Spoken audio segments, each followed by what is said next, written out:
Can a corporation own a house or real estate? That's what we're going to be talking about today. We're going to get started right now.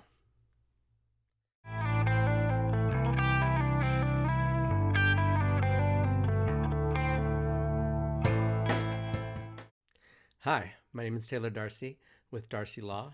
I work with startups, entrepreneurs, and small businesses to help them with their legal needs.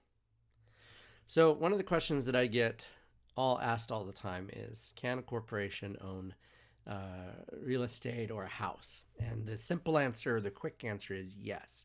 A corporation not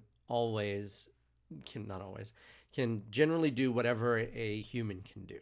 That isn't always true, but for this discussion, the important thing to know is that yes, a corporation can own a house. Why is this important?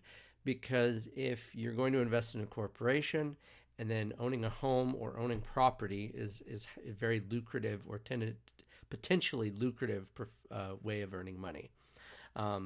What that gives you is that the liability shield protects your personal assets while holding the home. The home can be bought and sold by real estate or by a corporation, or real estate can be bought and sold. And so you have a lot of flexibility. Now, the ownership of the profit of buying and selling that real estate goes to the corporation.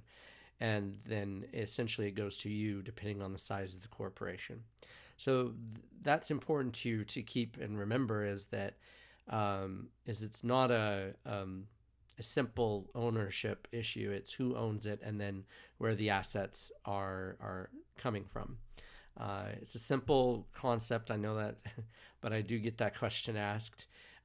If you have any more questions, feel free to leave them in the comments. If you're looking to get started, let me know. You can find me on LinkedIn, Twitter, Facebook. Subscribe if you're on YouTube. And hope you have a great day. I'll talk to you soon. Bye.